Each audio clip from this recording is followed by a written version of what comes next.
take a person coming back that doesn't have an ID and loses his family and his kids. And you tell me that this shouldn't be fixed right away.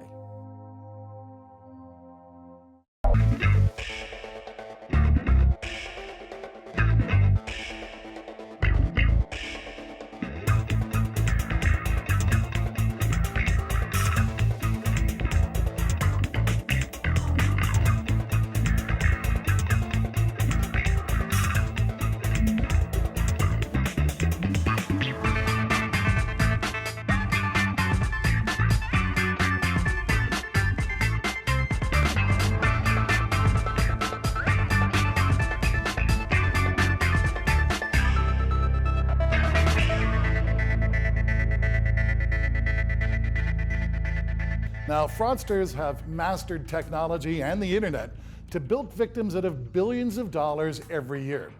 You see, they create these fake websites and emails in order to trick us out of our money. Now, you'd think you'd notice a bogus website, but as you're about to see, these criminals can be extremely resourceful and can dupe even the most careful internet user.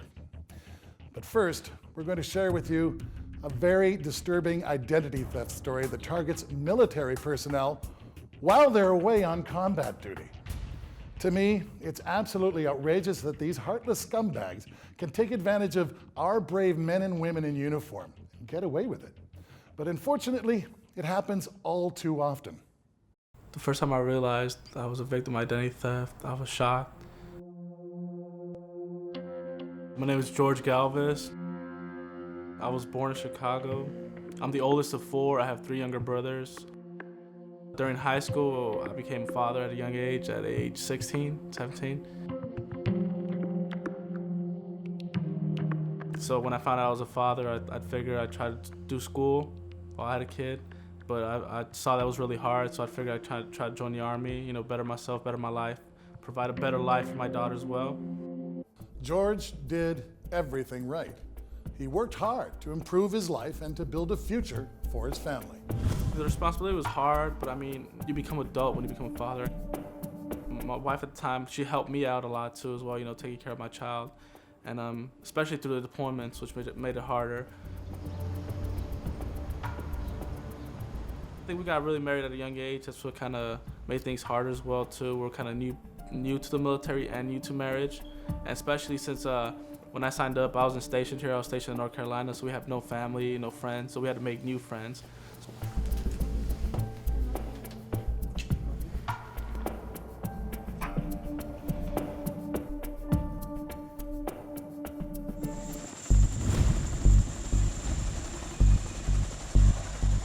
His problems began when he was deployed to a combat zone in Iraq. My job in the military was, I was a 13th Fox, which is a forward observer. I controlled artillery, I controlled aviation, even naval gunfire at the time if we had it available. When we're out on patrols, there'll be times where terrorists would shoot at us. He was unaware fraudsters were destroying his life while he survived the challenges of combat. Up here, man.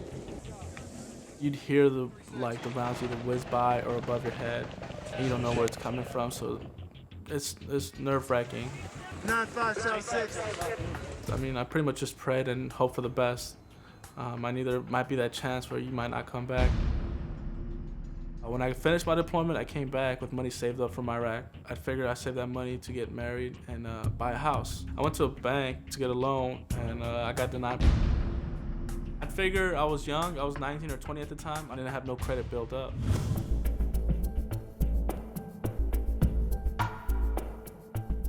They told me I'd owed $2,500 to a cell phone company that I never heard of. Some guy used my ID, purchased 4 or 5 phones. So he connected lines and he had plans and he didn't pay it. And throughout those years, it builds up interest. What he did was he used my ID, but he used somebody else's credit card or debit card. And for some reason, it affected me, although my credit card or bank card wasn't in that file at all. Yeah, man, I got it. Shad Mashad is a Vietnam veteran who understands how combat affects soldiers. He's passionate about helping soldiers to adjust when they finally return home to their families. Just lately, we've noticed a high incident of identity theft calls. We get all types of calls here at the National Veterans Foundation, everything. But we noticed, all of us, that we were starting to get ID theft. And what we realized was this population is probably the most vulnerable of all the populations in America. Number one, because their Social Security number is on everything. Your number is your Social Security number. They don't give you a military number. It's your Social Security number. And as soon as you join the military, your Social Security number, you may not even known your Social Security number becomes your number. It's on everything. And whenever they leave anything, whether it's mail, paperwork, their gear, their number's there. Unfortunately, George's story happens to scores of returning soldiers. When I was in Vietnam, we had a military number on our IDs, not our Social Security number. That all changed after Vietnam.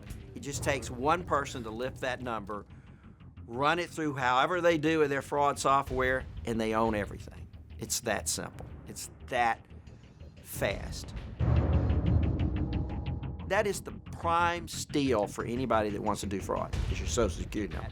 They can run your accounts empty. They can run your all of your credit cards empty. You name it.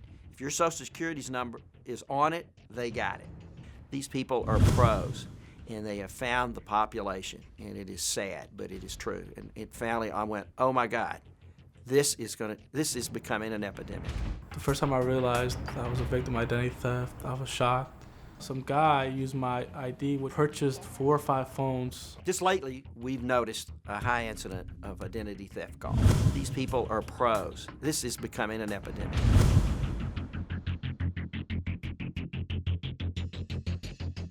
I called my future wife. I asked her if she knew anything about it. She knew nothing about it. I didn't know anything about it either. So I figured I'd talk to my section sergeant, which I did. They told me to get all the paperwork for the collection agency, which I did, and to write a letter to all 3 bureaus and tell them my incident. So I did. I did the same thing. I did 3 packages for each credit bureau, and I was just waiting for them. So I had to pretty much settle with an apartment for me, my wife, and my child at the time.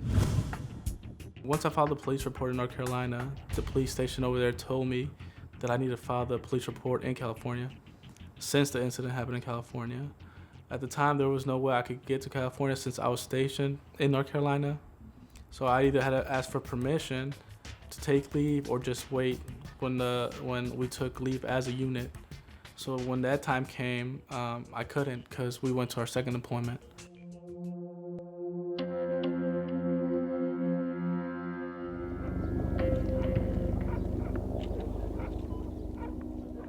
Through that 15-month employment, it was stressful too to know that what if my wife needed to try to apply for something and she couldn't get approved for because of my background.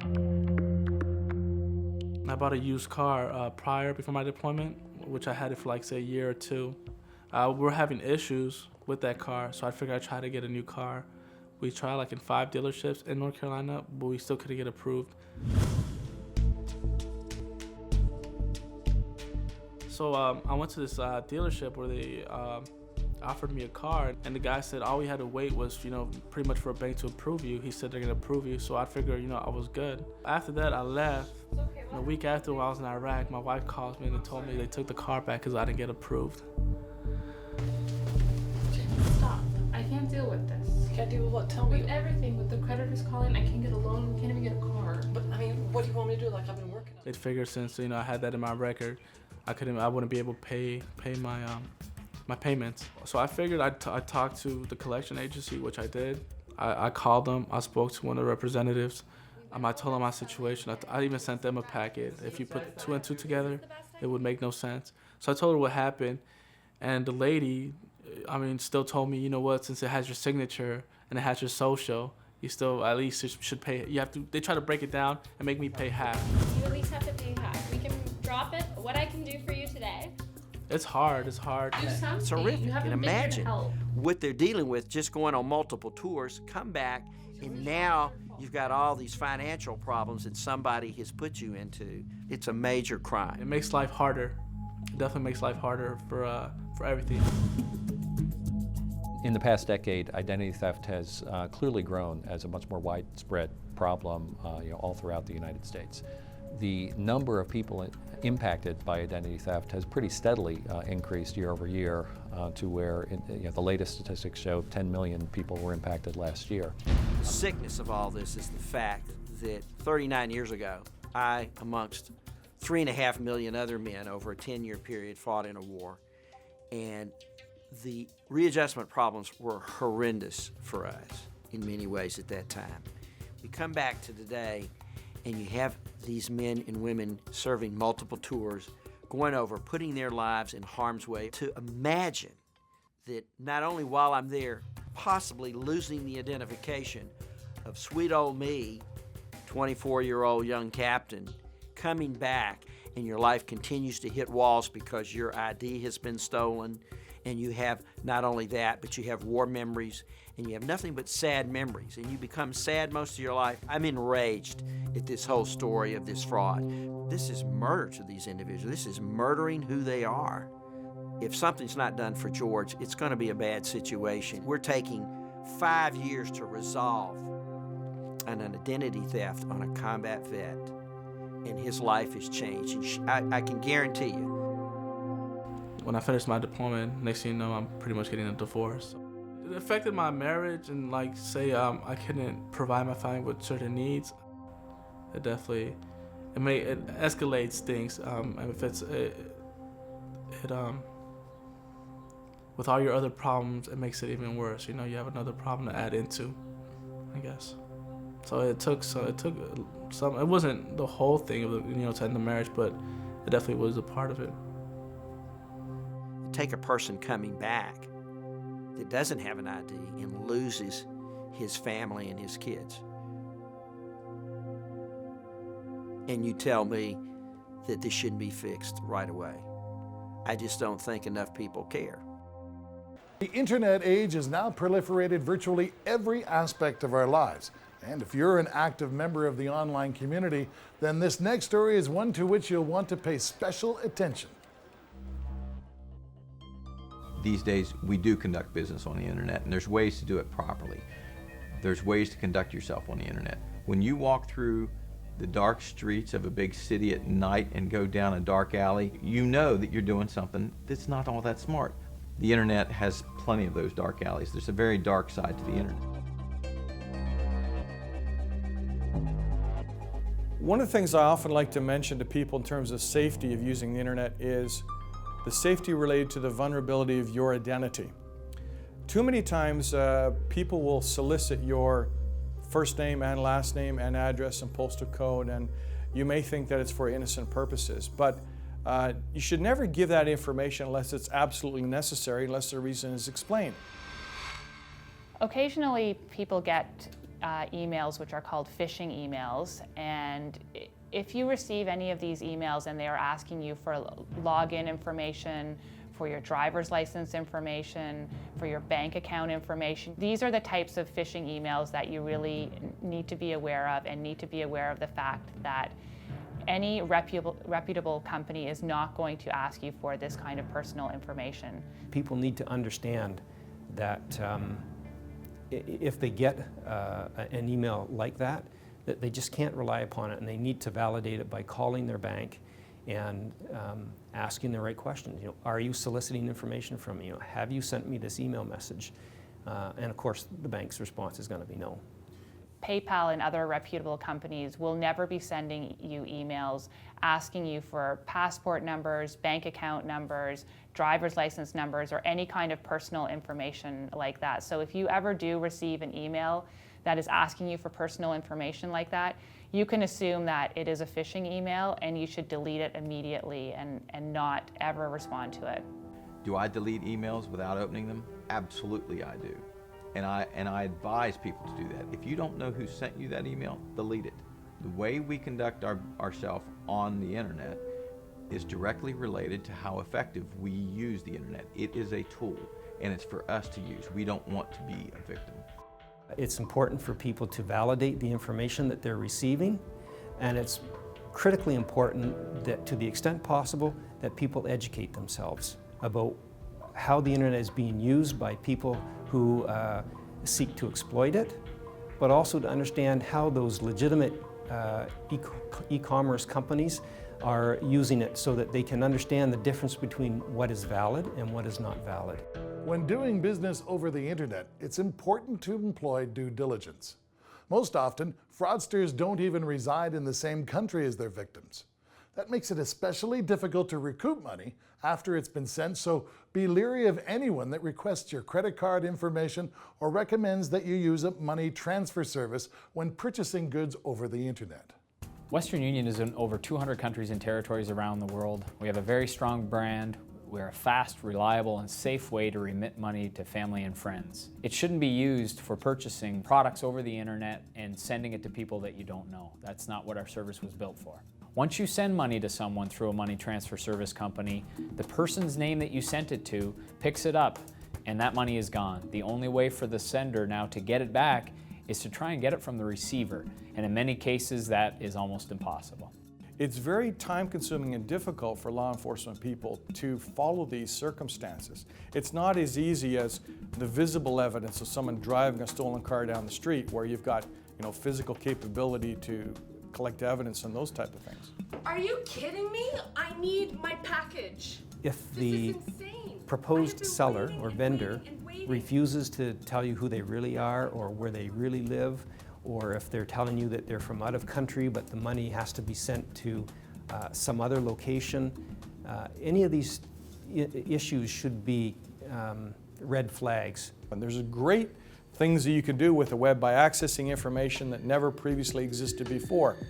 It's just that you need to be a little bit more diligent and circumspect. Consumers need to remember, the internet is a safe place. A lot of valuable information is available on the internet. Anything you want to find out, you can find on the internet, but you need to be skeptical. It's important for people to respect what the internet offers us. It's important for people to validate the information that they're receiving, and it's critically important that, to the extent possible, that people educate themselves. Don't give up information on your personal matters, passwords to financial institutions that you use. Be skeptical, think before you click. Without any actual authorization, without any confirmation from what I had been led to believe at that point, I just couldn't understand how this could be happening. Rob bought a home to rent out as an investment. He was working full-time at his mom's restaurant at the time, and he'd met a couple that he thought seemed very nice, very personable. They would come into the restaurant on weekends with their kids, and first name basis with them, as I was with other customers.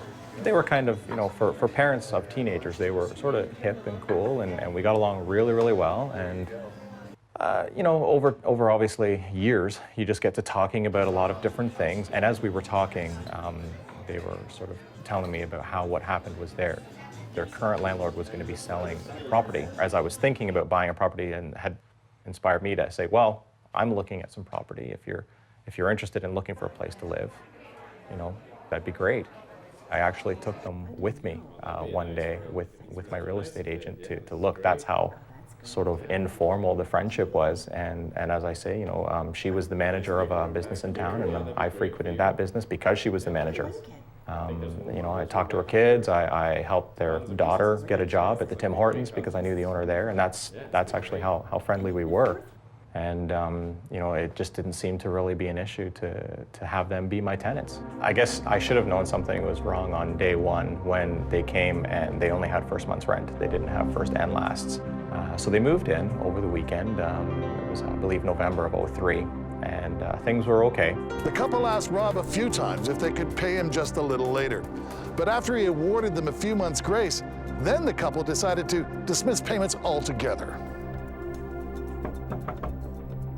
So I finally took the process of eviction and served them their N4 slips. The tribunal saw that they were just over $3,000 in back rent by that point, but that was going to be it. I served my court papers and to the courts to sort of freeze the bank accounts and or go garnish their wages, which is what I ended up doing in order to retrieve the lost rent. My mom phones me and says, "Oh, you know, your new tenants have just brought in some mail in your name." Opened up the mail, and here was a bill for about $841, I believe, in my name from Enbridge Gas. They were also able to call the cable company and claim that they were me over the phone and order cable and internet service. And to give proof of identification, they had given a fake driver's license number. I'd went online and somebody had recommended to check out my credit report. And as I was looking through it, I saw there were 12 or 13 applications for credit in my name. The first one I was able to identify because it was my application date for the credit for the house, for the mortgage. And I hadn't made any applications for credit since then. So 12 hits is what I took on my Equifax report. So I could only assume it must have been them because it was during the time period of when they had moved in till when they had moved out. Earlier in 2007, they filed for bankruptcy, and I got a notification telling me that I think I was about number 8 or 9 on the credit report.